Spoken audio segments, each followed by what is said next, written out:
पुणे के एक बड़े अस्पताल के बाहर रात के सन्नाटे में एक दिहाड़ी मजदूर बदहवास हालत में खड़ा था।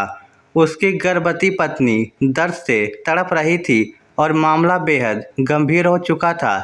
तभी ड्यूटी पर मौजूद डॉक्टर गणेश ने महिला की जांच की और गंभीर आवाज में कहा, स्थिति नाजुक है माँ और बच्चे की जान बचाने के लिए हमें तुरंत सिजेरियन ऑपरेशन करना होगा। मजदूर के पैरों तले जमीन खिसक गई। एक तरफ पत्नी और आंचल में बच्चे की जिंदगी थी तो दूसरी तरफ अस्पताल के भारी भरकम बिल का खौफ। जेब में चंद रुपए लिए उस लाचार पिता ने कांपते हाथों से ऑपरेशन के फॉर्म पर दस्तखत तो कर दिए, लेकिन उसका दिल अंदर ही अंदर रो रहा था कि वह इतने पैसे कहां से लाएगा। कुछ घंटों की कड़ी मशक्कत के बाद ऑपरेशन थिएटर का दरवाज़ा खुला। डॉक्टर बाहर आए और मुस्कुराते हुए बोले, बधाई हो, एक बेहद खूबसूरत और फूल सी कोमल बेटी का जन्म हुआ है। मजदूर की आंखों में आंसू आ गए। खुशी तो थी, लेकिन अगले ही पल बिल का डर फिर हावी हो गया। वह डरते डरते डॉक्टर के पास गया, हाथ जोड़े और सिर झुकाकर पूछा, साहब बिल कितना हुआ? मैं गरीब मजदूर हूँ, थोड़ा वक्त दे दीजिए, पर आपका एक एक पैसा चुका दूंगा। डॉक्टर गणेश ने मजदूर के कंधे पर हाथ रखा, मुस्कुराए और एक ऐसी बात कही जिसने उस गरीब के होश उड़ा दिए। डॉक्टर साहब ने कहा, इस बेटी के जन्म पर आपका बिल शून्य है। मैं बेटियों के जन्म पर कोई फीस नहीं लेता।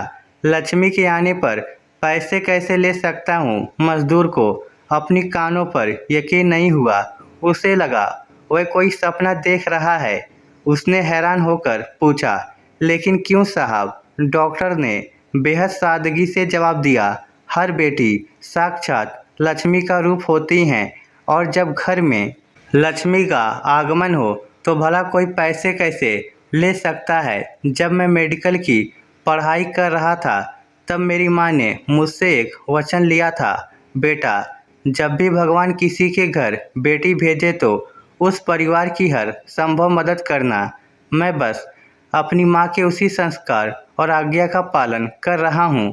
ये सुनते ही वह मजदूर डॉक्टर साहब के पैरों में गिर पड़ा और रोते हुए बोला, साहब आप इंसान नहीं, साक्षात भगवान का रूप हैं।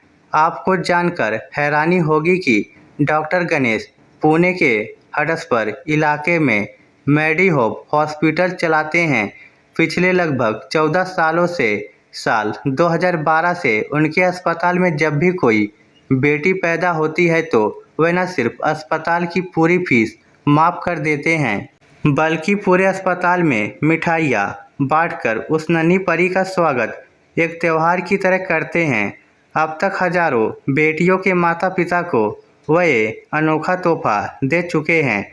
आज के इस दौर में जहां चिकित्सा एक व्यवसाय बनती जा रही है, वहां डॉक्टर गणेश जैसे लोग समाज में गिरते लिंगानुपात को सुधारने और बेटी बचाओ अभियान को जमीनी स्तर पर सच करने में जुटे हैं। आज के समय में जहां लोग बेटियों को बोझ समझते हैं या उनके जन्म पर मायूस हो जाते हैं, वहीं डॉक्टर गणेश का ये कदम समाज के मुंह पर एक करारा तमाचा है। आपके नज़रिए से देश के हर अस्पताल में बेटियों के जन्म को बढ़ावा देने के लिए क्या ऐसा ही नियम होना चाहिए? इस स्टोरी को लेकर आपकी क्या राय है? नीचे कमेंट करके हमें ज़रूर बताइएगा। धन्यवाद।